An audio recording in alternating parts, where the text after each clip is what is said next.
Hey everybody, and welcome to another episode of Superheroes, Movies, and Superhero Movies. I'm Justin Speck. I'm John Pelzo. Today we're going to talk about Star Wars Episode 3, Revenge of the Sith. Released in 2005, written and directed by George Lucas, and starring Ewan McGregor, Natalie Portman, Hayden Christensen, Ian McDiarmid, Samuel L. Jackson, and Christopher Lee, in a very small role.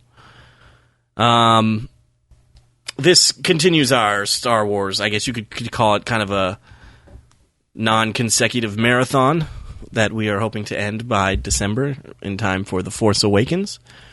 So we've already touched on episodes 1 and 2, which you can check out in the feed. And if you haven't seen episode 3, we're going to talk about the whole film. So spoilers will,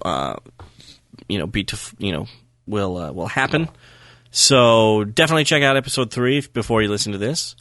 And with that being said, let's just jump right into it. John, what'd you think about episode 3 this time around? Well, I'd say this is probably the third time I've seen it, I think. And it was falling really short for me from the beginning. Oh, yeah? It seemed like it got a little better as the movie went on. Okay. But I think it probably stayed about the same for me. I remember really enjoying this one in the theater, although I really remember really enjoying all of them in the theater. So this is, revisiting these films has kind of been a disappointment for me. But this one I think I enjoy more out of I enjoy the most out of the 3 prequels.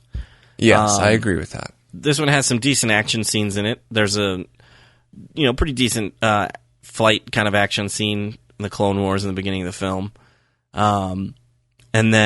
But there's just elements to it that I just kind of forgot about. Like the fact that Natalie Portman's character, Padme, just is has nothing to do in the movie. She's pretty much really there to have children and then die.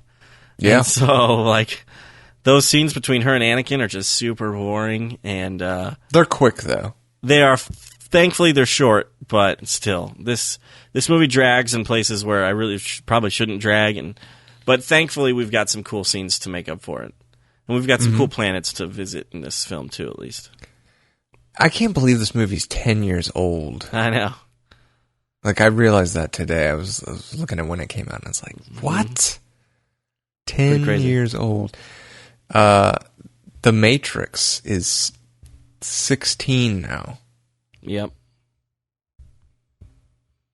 Where is time going? It is flying by. Yeah. So the opening of this movie starts with the crawl, which I felt like if this movie had come out after our podcast, I would have felt like they had listened to our podcast because the first sentence is one word with an exclamation mark, and it's war. Oh, yeah. This is not a boring movie. Right. But and it says the Republic is crumbling under the attacks by the ruthless Sith Lord Count Dooku.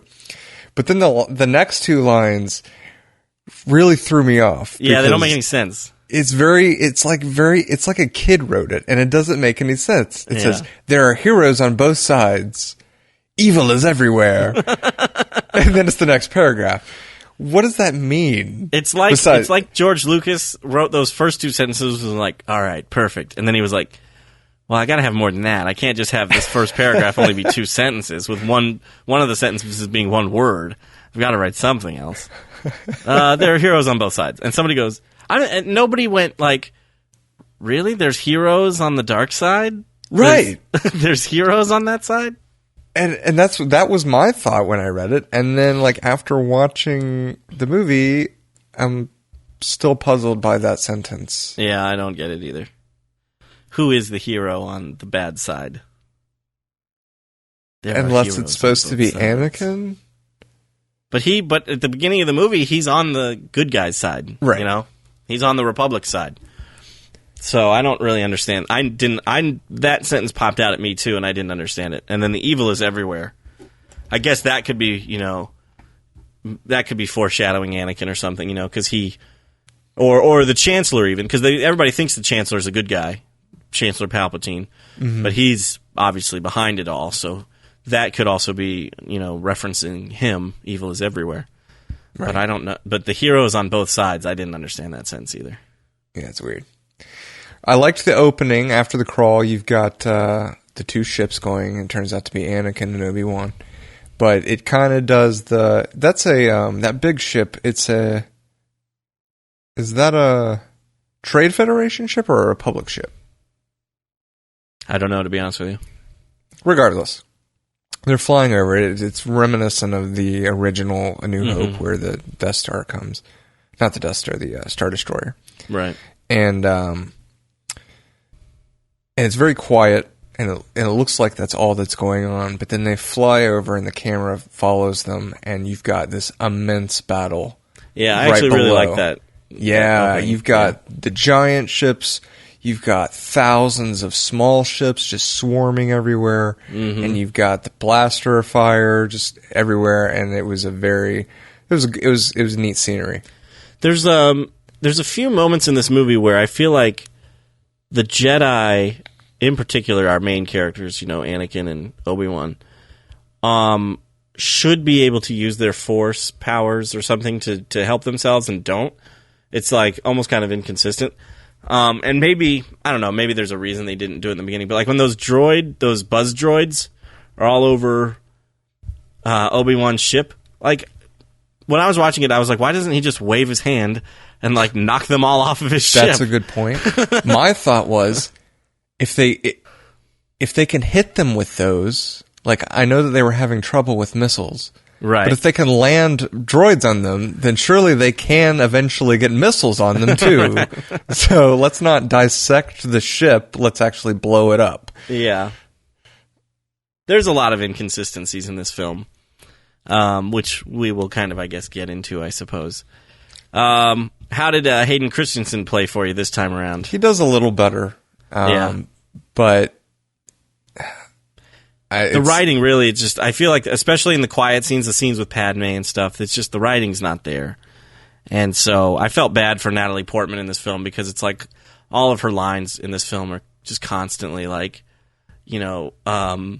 you're blinded by love and you're breaking my heart and like all these stupid Hold me lines. like you did when we were by the lake. Right, exactly. So she did, the best she could with what she had. You could see that she was, I think, maturing in her acting in this movie, which it was 2005, so she had come a long way at this point. But still, you could tell that she was being held back as well. Yeah. As far as Hayden Christensen goes, I've never seen him in anything else except some snippets from a movie I think called something about a house. Life is a House. Yeah. Yeah. But I mean, have you seen anything else with him? I've seen Life is a House, and I've seen Shattered Glass, and I'm sure I've seen something else with him. And Shattered Glass is a really great movie, but I remember really liking it more for Peter Sarsgaard being in it than Hayden Christensen. But I also don't remember him really being... I don't remember disliking him that much in Shattered Glass. So I don't really have a problem with him in this movie even. It's just sometimes he comes across as obviously a little whiny, and every now and again he doesn't deliver a line perhaps the best way. But overall it's, better than the last film, I think. I agree with that. But that's not saying much. Right. I noticed in the beginning of the movie, there were a lot. It reminded me of what George Lucas was trying, or at least what he provided to us with Phantom Menace, as far as the droids go, and the droid army. Yeah, and how much they talk. Mm-hmm. And it's not just them, like, there are other droids that talk, and it just doesn't fit. Right. And it's pretty annoying, actually, the comments they make. I know they're trying to be funny, and maybe it's geared towards kids. I know that he's used that, claim before, yeah. Right, but I have a sneaky suspicion that it's just George Lucas's sense of humor. But Ryder. Yeah, I don't like that stuff. And then you also hear R2 wailing a lot at the beginning of the movie. that classic R2 wail, which you enjoy hearing in A New Hope, because it's part of the scene and you grow up with it, and it's just like once. Right. But to hear him do it, like, I think it was like 4 times in 20 minutes. And it just kind of got old. A little old. Speaking of R2, the jets. Yeah. Setting the oil on fire. Yeah. I'm not a big fan of that. No. The jets showed up in episode 2, which I remember everybody thought was kind of cool when they saw it. They were like, oh, that's right, they did. R2-D2 can fly, kind of, pretty much. So they just revisited it in this movie with that scene. But he doesn't overuse the jets, at least in this movie. No, I think that's the only time you see him. Yeah, I agree. I think it's the only time you see him as well. So at least it's only that one time. It's obviously something that wasn't in the original trilogy, so they don't maybe want to use it too much. C-3PO is barely in this movie, doesn't really belong, has nothing to do as well, and eventually gets his mind wiped for no reason. Right. Well, there's so many, like... Say what? There is a reason, so that... Right, so because he doesn't... yeah. Yeah, in the original trilogy. Yeah, he doesn't know who Luke Skywalker is and stuff. There's so many kind of things that had to be tied up in order for this film, or these sets of films, to be connected to the next set of films, that I thought it was really just poor decision-making.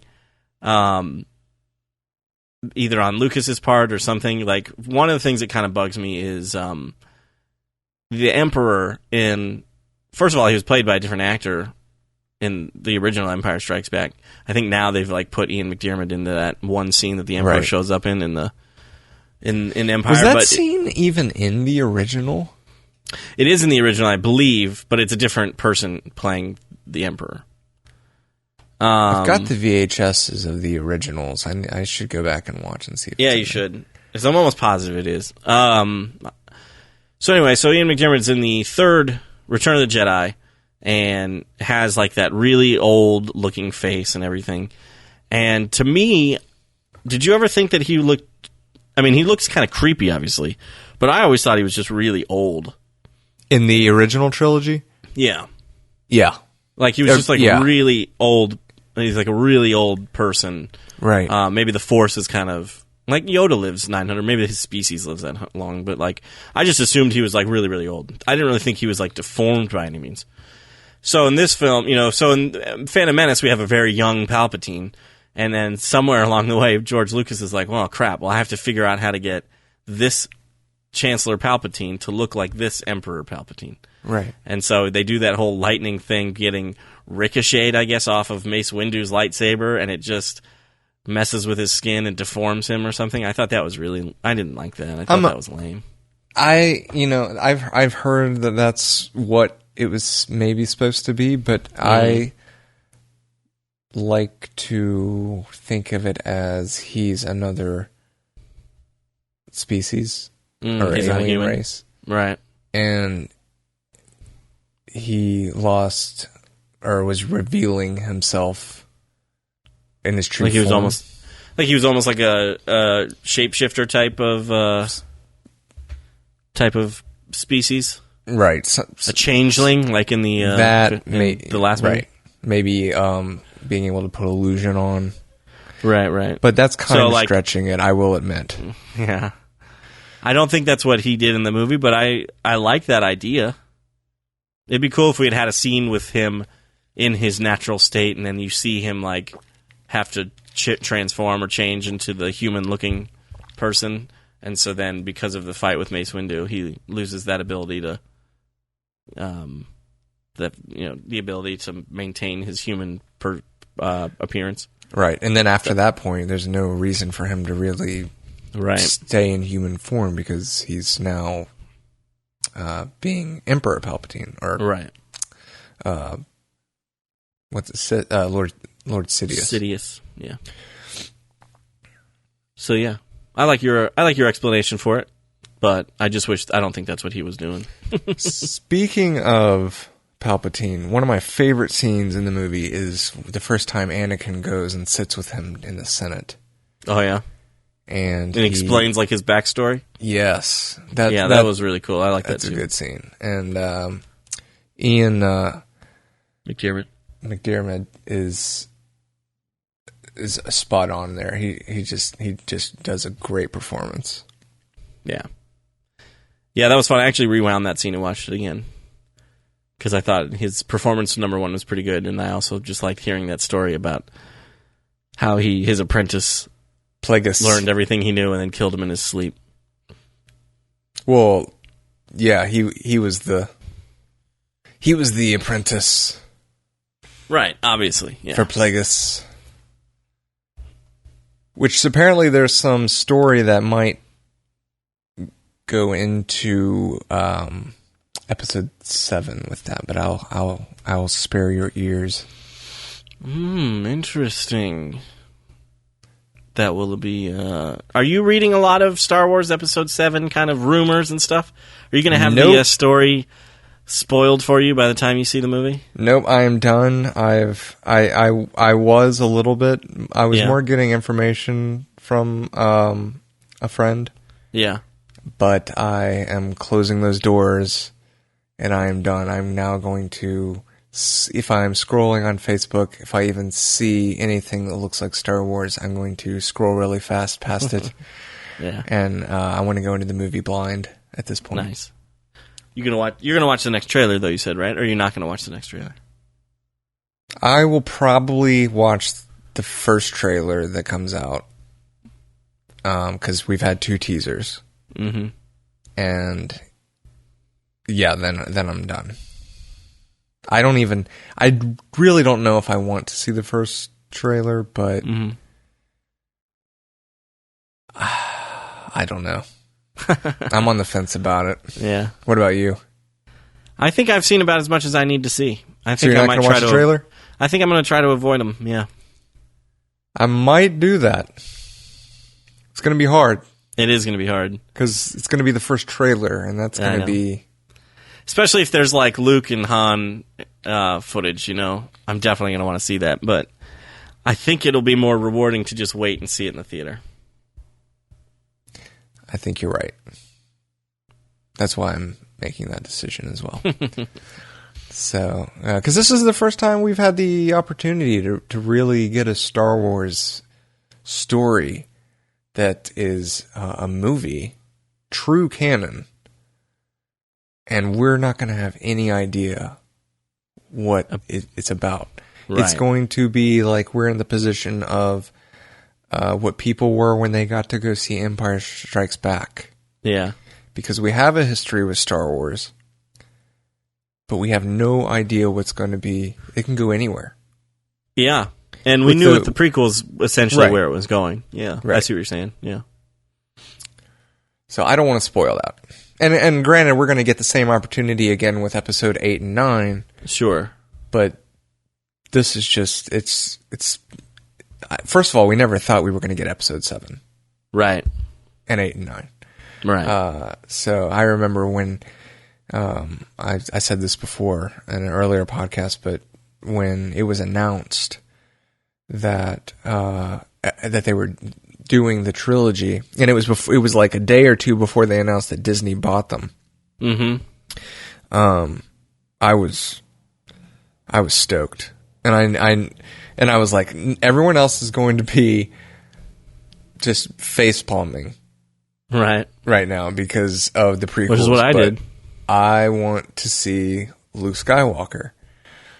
So I was excited from the get-go. There was no guarantee Luke Skywalker was going to even be in it, though, when they made that announcement that they were going to make episode 7. There wasn't, but I mean, Mark Hamill still around. Of course, Harrison Ford, Carrie Fisher. Why would you not go that route? I agree with you. But you never know. I mean, obviously we know now that he's in the movie. But at the time, when they announced that episode 7 was coming out, I definitely facepalmed. I said, come on, really? And I had that feeling pretty much until once J.J. Abrams kind of got on board, I was getting a little my interest was piqued, and then when you kind of started seeing that they were going to use practical effects and stuff like that, and then when once you hear Mark Hamill's on board and everything, my interest level kind of slowly got raised with each bit of kind of new information, and then once that first teaser came out, I was like, all right, I'm down. Yeah. But originally I was like, no way. Right. Like, come on. I think a lot of people were like that too. Yeah. There's a new character introduced pretty early on in this movie. Actually, he's in the crawl. His name is in the opening crawl, and that's General Grievous. General Grievous. A droid general. Although I looked him up on Wikipedia, and he is I forget the name of the species, but he is a certain species, right? Who is in like he's droid. Basically like what Darth Vader. Yeah, exactly. Was a RoboCop or something, basically, right. Yeah. Which explains his coughing. Right. And I read also in that Wikipedia article, I guess there's, I remember there was an animated Clone Wars, not the one that's on Netflix now, not like the 3D animated or computer animated. It was like a 2D animation Clone Wars, I'm pretty sure. And apparently... Yeah, that was done by the guy that did Samurai Jack. Right, yeah. And apparently that one was really good. That's what I've heard. And I've heard that one explained why Anakin has a scar on his face now. And I also heard, according to this Wikipedia page, that there was a battle between General Grievous and Mace Windu, and Mace Windu like crushed his like chest plate or something, and which is why he has the asthmatic breathing and cough, is because of his like battle with Mace Windu. Okay. So I thought that's kind of neat how they kind of tie in that stuff to that cartoon. Was there a shot in this movie, because I remember seeing it in the past, but I don't remember seeing it this time, where it shows his heart inside his body? Yeah. Okay.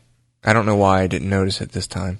Well, it's kind of a blink and you miss it type thing, It's with the fight scene with Obi-Wan Kenobi. At some point, he grabs there's like two little like plates that cover his heart, and Obi-Wan Kenobi starts to open them, and then he opens them just enough that he's actually able to shoot the blaster rifle and hit his heart.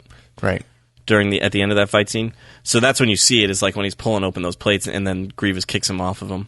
And you just see like kind of his exposed heart there for a moment. I like how he shot first. Yeah. And he catches fire, and then there's a pause, and then he's like, let's put 4 more in there. He's like, that was actually kind of cool. This guy caught on fire just because I shot his heart. And then General fire came shooting out of his eyes. And yeah, good job, George. Good job, George. I do like General Grievous, though. I like his character design. And even though these films can somewhat be a little lightsaber heavy, especially compared to the original films, it was cool seeing him with those 4 arms and those swinging lightsabers. Right. The two top ones, when he starts swinging, it's because his hands, being mechanical, can rotate, 360. Yeah, 360. Yeah. And do that blade effect, which I agree, that was pretty intimidating. Yeah. Because he's walking towards you, and you can't do much about it. I'd be nervous. The iguana mount in that scene is awful. I hate it. And one of the things that I thought of too is he made it seem like he left in his ship. So like he's like hiding in the shadows. They're not supposed to know that he's like stuck around.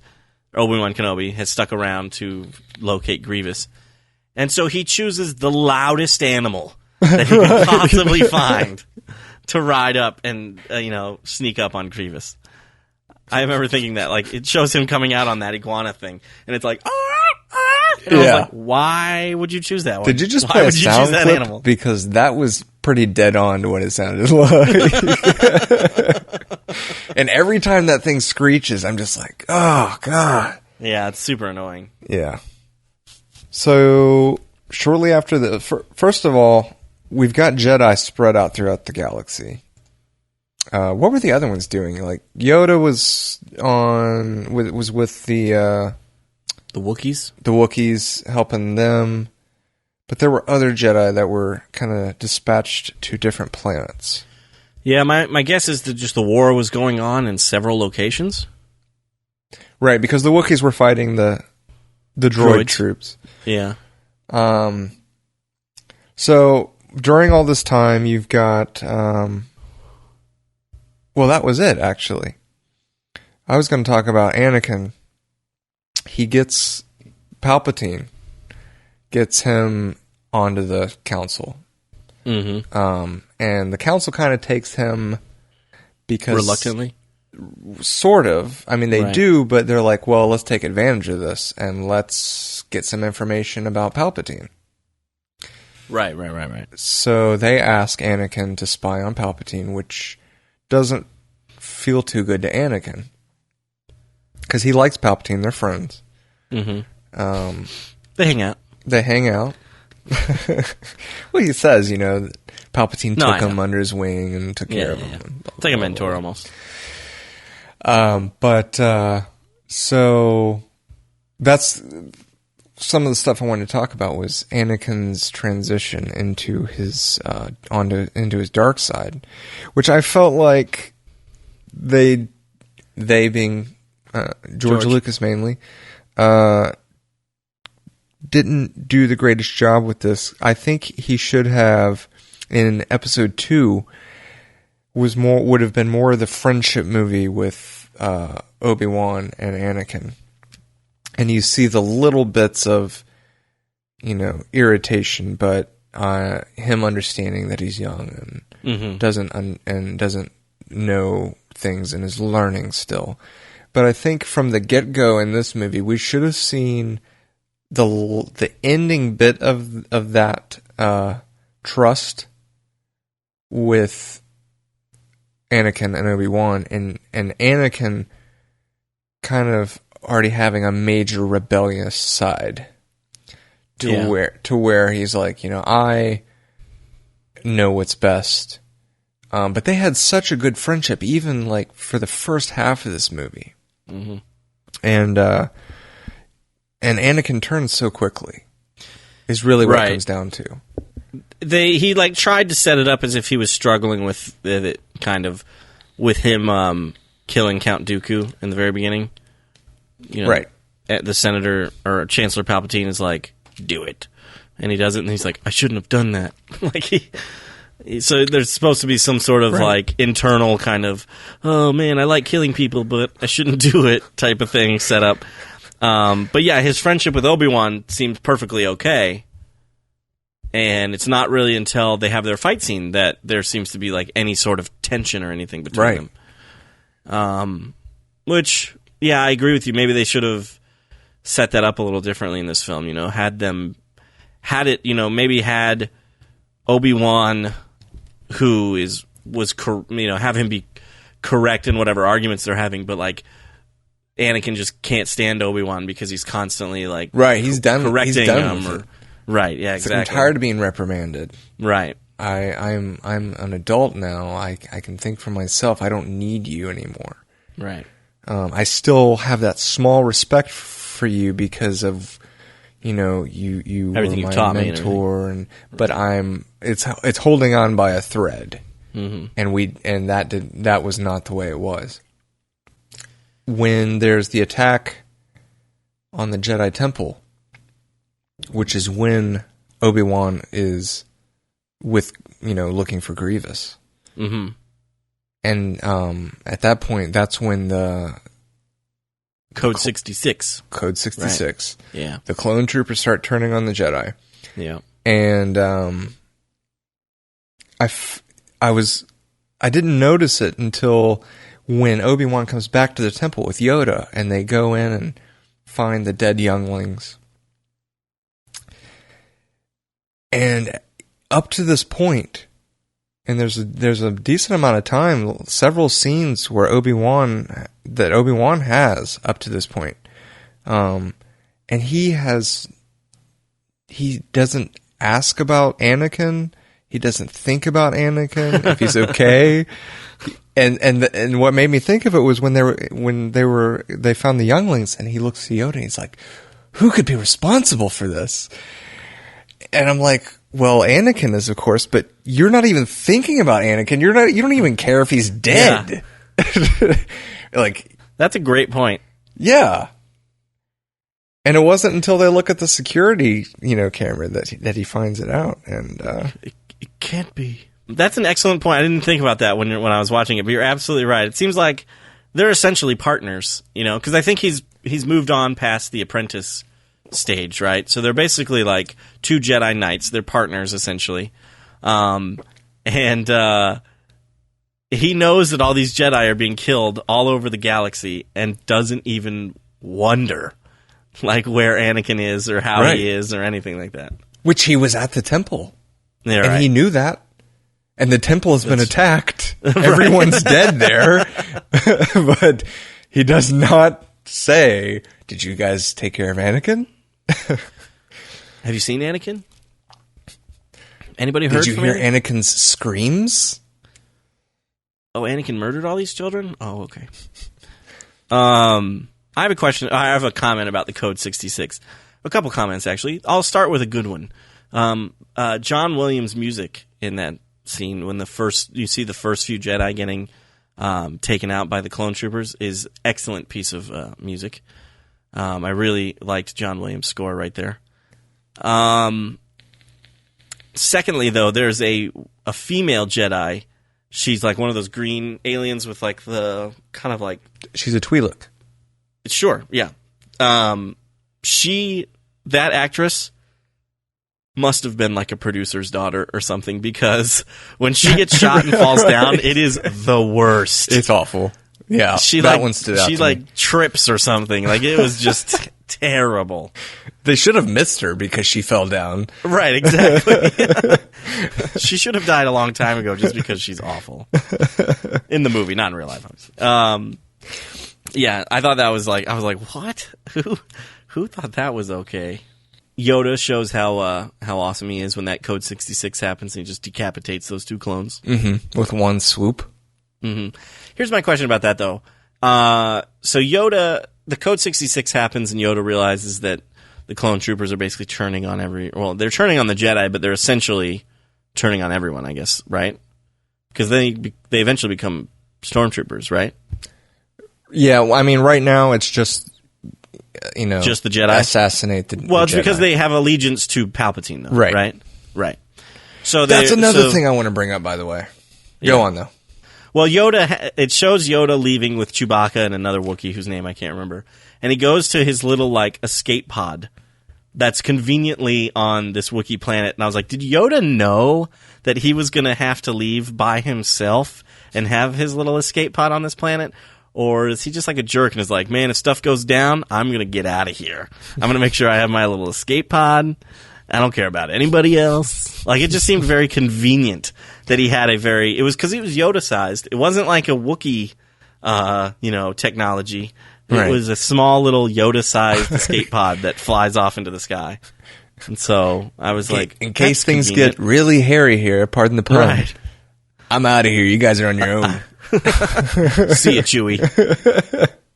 So, I thought that was a little weird. I do like seeing the Wookiee planet, though, and seeing all those other Wookiees. That was cool. That was a lot of fun. You're talking about tying up things for the original trilogy, and I felt like his goodbye was a little cheesy.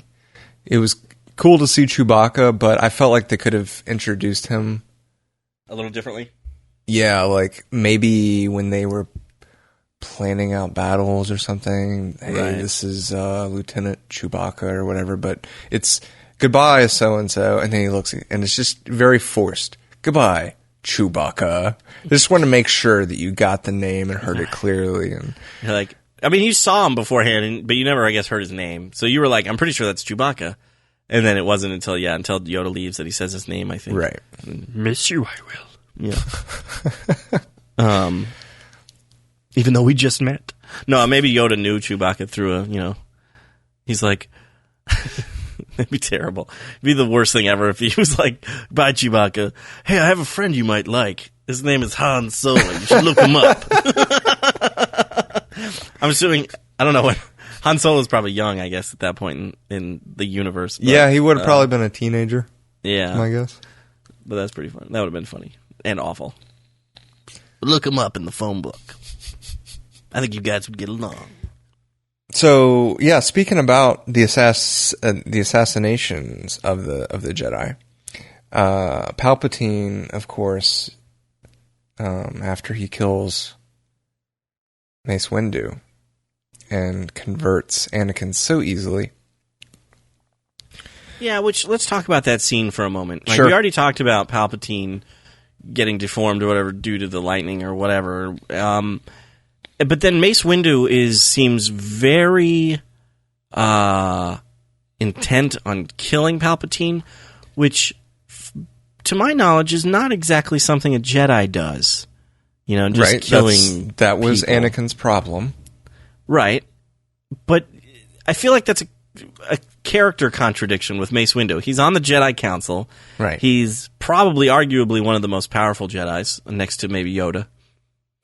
I would assume, just because of like his position and everything. And yet he's just like, nope, gotta kill this guy. Yep. I gotta kill him. He's got control of the Senate and Right. the judges. Which just seems he's too powerful to keep alive. Gotta kill him. It just seems weird to me because the Jedi are just so very anti, killing and stuff. It seems like they're more about peace. And I guess, in his mind, it was if he kills him, he will bring about peace. But it just doesn't seem right. I agree with that. And so then Anakin kills Mace Windu, essentially. Or actually, I guess He just cuts chops off his off arms. his hand. Cuts off his arms. Palpatine kills Mace Windu. Yeah. Or his hands, yeah. And then Anakin Skywalker is a little upset about it, but then gets over it very quickly and joins the dark side. Right. And his reason is because he can't live without Padme. Right. And Lord He's been Sidious, having premonitions throughout the film that Padme is going to die. Right. At childbirth. And Lord Sidious has promised him that the dark side has powers that will allow him to keep her from dying. Keep her from dying, correct. And I was not really understanding Anakin's logic here, where he's like, I can't live without Padme, so I'm going to go murder all the Jedi so that I can go tell her that it was all for her, and then she will love me, and we will still be married and raise our children together happily. I did this for you. Doesn't add up. No, it doesn't really add up. I mean, I guess I can understand that he feels maybe that Palpatine won't share his secrets unless he follows Palpatine's orders to a T. But he doesn't seem very conflicted at all about murdering a bunch of people and children and all. Which, in the beginning, he obviously killed Count Dooku because he kind of wanted to and then felt like he shouldn't. So maybe he's like, finally, I get to murder people. But no, it does seem a little weird that... It seems very weird that he would think Padme would be okay with it, that's for sure. Because he does tell her, like, we can rule the galaxy together, which has never really seemed to be his plan. Right. His plan was really just to save her. Yeah, his plan was just to save her from dying. Then I assumed maybe then they would go live on that planet like she was talking about and raise the kids by the gardens and all that stuff. But instead, it's like suddenly now he's got this plan to rule the galaxy, which just kind of, like you said, came out of nowhere. And so his whole character motivation, I guess, is very kind of muddled. Mm-hmm. Another thing with that scene, when Palpatine tells him to go kill the Jedi. Mm-hmm. First of all, if Palpatine's killing all the Jedi, Anakin is a Jedi. Yeah. Why is he so quick to trust that Palpatine is going to spare him? And secondly... I guess... Yeah, go ahead. His motive... He believes that the Jedi Palpatine has kind of brainwashed him at this point, that the Jedi are trying to take over and rule. And... But so he tells him go kill the Jedi, and I guess Anakin kind of sees his point. He's like, yeah, they're rebelling, and we need to take care of that because I'm loyal to the Republic. But you'd think that Anakin also would have been like, well, that's just the Council that's like that and the leadership. But there's a lot of other Jedi that would be loyal to the Republic, so let's weed them out and find out who will join us. But there's none of that. He's just like, okay, I'm going to go take care of all the Jedi and kill them all. Yeah. Without a second thought. Yeah. Well, it's like I said before. It's like George Lucas realized that he had to tie up a lot of things. He had to kill off the Jedi. Mm-hmm.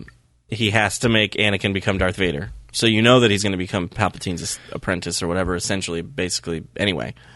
So it's just like he doesn't really provide good answers for these questions. He's just like, well, that's just how it has to be. You know, at least that's what it seems like. It's like, well, the Jedi have to die, so he's going to go kill them. And you're like, yeah, but why would he do that? And he's like, well, because he has to. You're like, right. Because that's what has to happen in the movie. And you're like, well, that's just stupid. Exactly. Aside from all that, it's like you said, it's the best.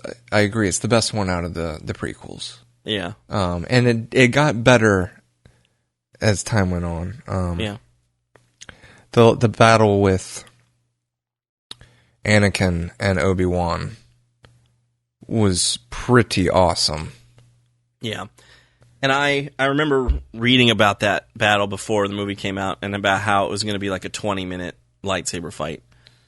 And I was like, oh, it's going to be epic. And it is pretty cool. I did enjoy it. I don't know why I expected the end to be a little bit more than it was. Like, I'm okay with it now, but I remember the first time I saw it, like, it just seemed it's not how I expected Anakin Skywalker to kind of become Darth Vader, or at least, the person who needs to become Darth Vader, with getting his legs chopped off and basically just catching fire on the side of the lava beach. Which I like how the fire conveniently went out by itself. Yes. Well, here's my thing that I thought was funny about that scene. Again, it's another use of the Force by the Jedi that was not used in the scene. Obi-Wan, which I thought actually Ewan McGregor did a great job in the scene. He was like, "You were like a brother," and that was well acted. Yeah, I thought Ewan McGregor did a great job with that scene.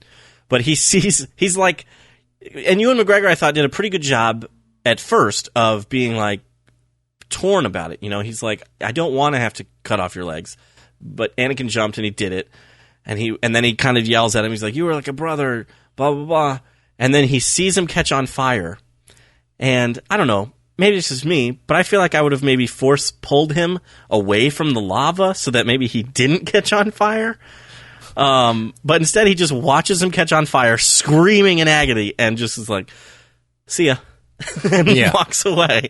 And I was like, that's kind of harsh. Yeah, that's true. Again, it was because he had to catch on fire. It's like he had to get all these wounds in order to be put into the Darth Vader suit.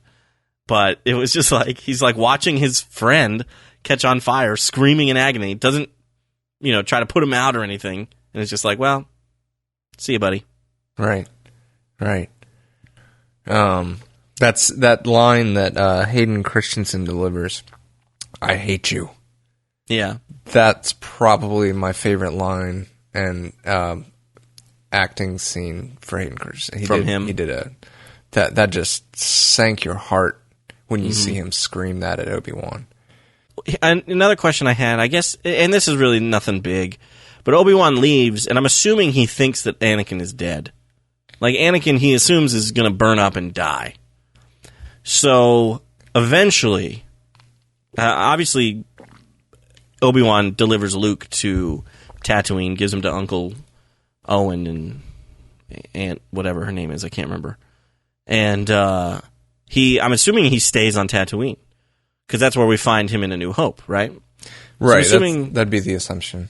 Yeah, so I'm assuming Obi-Wan goes by Ben Kenobi now and stays on Tatooine and just lives a quiet, normal life. But somewhere along the lines, he must have heard about Darth Vader. Oh, of course. And so I'm assuming, and he knows that, because I believe he saw the footage of Palpatine saying to him that you are going, from here forth, you're going to be known as Darth Vader. So I'm assuming when he hears about Darth Vader and he sees this guy in this costume, if he sees anything about him at all, that he realizes that Anakin is alive and is that person. But I wonder if if there was any sort of, I wonder if he was like, is that the same guy? Is that Anakin? Or Or maybe with the Force, he maybe... Because you know how sometimes, how Obi-Wan in A New Hope felt like Alderaan? He was like... I felt, it was like as if millions of voices cried out and were suddenly silenced.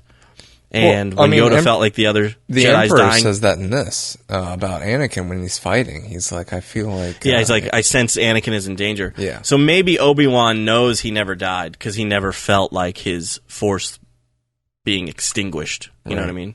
Right. And so maybe he didn't ever have to question this Darth Vader is Anakin. Maybe he just always knew. But that was my question, because I'm assuming he thought he died when he left the planet. And then I wondered if how he kind of put the pieces together. Because in A New Hope, he just knows Darth Vader killed your father is what he tells Luke. And he knows that Darth Vader is Anakin. Right, he knows about Darth Vader Yeah. in A New Hope because of that. So I guess I just kind of talked myself through that whole little scenario. Good job. And so there we go. I'm going to say Anakin never felt his, or Obi-Wan never felt Anakin's life force extinguished, and that's how he knew he was still alive. Right. So yeah, he leaves him, takes Padme, who does not look 9 months pregnant. And carrying twins. Especially with twins. Yeah, exactly. Not at all. And then it shows Darth Vader and his mask. Which is one of the coolest scenes in the movie, which is quickly ruined by one of the worst scenes in the movie. It is. But seeing the mask come on and seeing it getting, the helmet being put in, and you hear like the hiss of the whatever being put together, and then you hear the breathing. That was pretty awesome, and that's what we had been waiting for. We saw ever since episode 1. That's what we've been waiting for, was to see Anakin become Darth Vader, and you finally kind of get to see it just in that imagery right there. Mm-hmm. But then he questions Padme and Emperor Palpatine. Oh, this was another thing I was going to say. Emperor Palpatine tells him that because of him, he killed Padme or whatever. Right. And he gets upset. But according to I really wish that George Lucas had kind of gone with it that way. Because according to the doctor droid, which I actually think was maybe voiced by George Lucas, it sounded very familiar. He says that she's medically okay. She's just lost the will to live, which I thought was so weak. And I really wish that it had been because Anakin was force choking her. And I really wish it had been somehow kind of connected to that, like because of oxygen deprivation or something.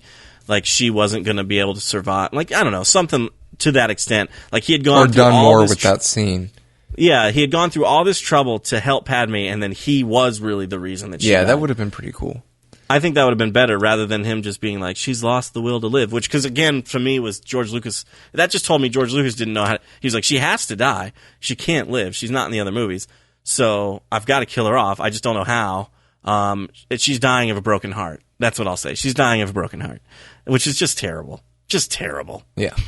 I've read or heard that there is a theory that because of Palpatine's power, that he learned under Plagueis about life, that he can actually also kill, and that he would have been responsible for killing her, so that Anakin would have no more. First of all, he'd be anger. He'd have anger. Sure. And then, no more attachment. Right. But well, even that would have been better, But the movie doesn't supply that. It does not at all. I mean, I like that theory, but the movie doesn't say that. So that would have been nice if they had included something like that. Right. The fact that they mention specifically she does not have the will to live makes the audience automatically assume that is why she goes and dies. Which is terrible. Yeah, I agree.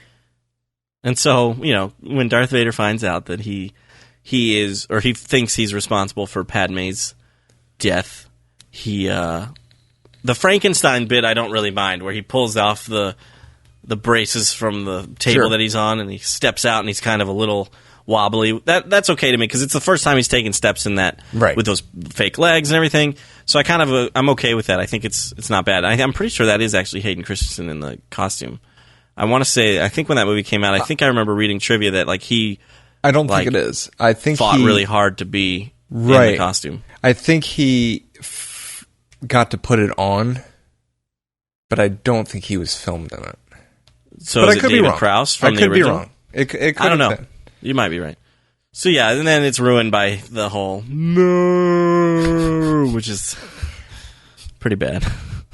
I love that part. I don't know what you're talking about. That makes the movie for me. Yeah. That is Darth Vader to a T. I wish he said that in every movie. Oh, we should do that. Take all the scenes where Darth Vader in the original trilogy. That would be great, actually. That would be really funny. It's like every time he gets bad news, it's like, the Princess Leia, or like the escape pod, or what is it? The Death Star plans are not anywhere on here. And you just hear him go, no. He gets shot in the his special TIE fighter and goes spinning. No. I'm going to do that. That's going to be great. Yeah. I'm going to put that little video together. Nice. It's going to be awesome. No. Luke falls after he tells him he's his dad. No.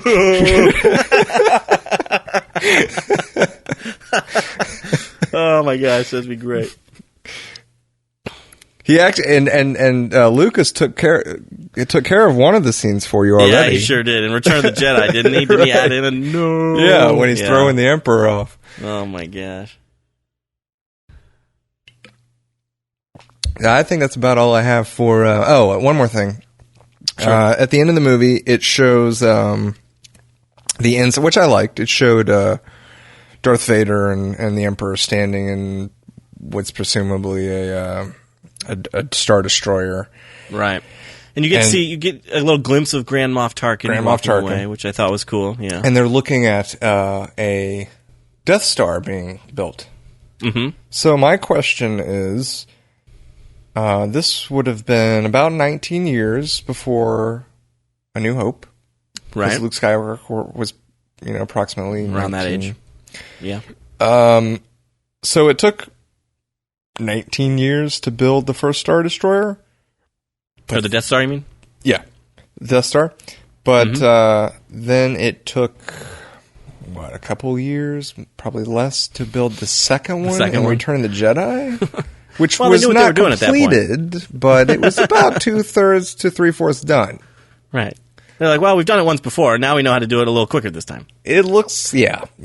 No, I wonder if maybe they had more than one being built. Yeah, that was my thought. Darth Vader walks up to Palpatine about 5 years into the construction of the first one, and he's like, someday this might blow up. So maybe we should build a second one to have as a backup. Right. Palpatine's like, do it. And then Darth Vader goes, no. Oh, that's awesome. Grade-wise, you have a grade for it? 3.5 stars out of 5. I'm gonna give it a B. I think this one's worthy of it. I'm leaning towards a B minus, but I think I'm gonna give it a B just because I think the action scenes. The opening action scene, the lightsaber fight between Anakin and Obi-Wan, even the General Grievous kind of stuff, I think is exciting enough that it kind of elevates the film into a little bit of a enjoyable experience at least. So, yeah, I'm going to give it a B. Nice. Well, we'd love to hear what you think about Star Wars Episode 3, Revenge of the Sith. You can leave us some feedback on Facebook, facebook.com/SM and SM Podcast. You can throw us a line on Twitter, @CinemaHeroes. Or you can check out our website, www.cinemaheroes.com. So I think that wraps it up for this episode. I'm Justin Speck. I'm John Pelzel. Thanks for listening. Thanks for downloading. May the Force be with you.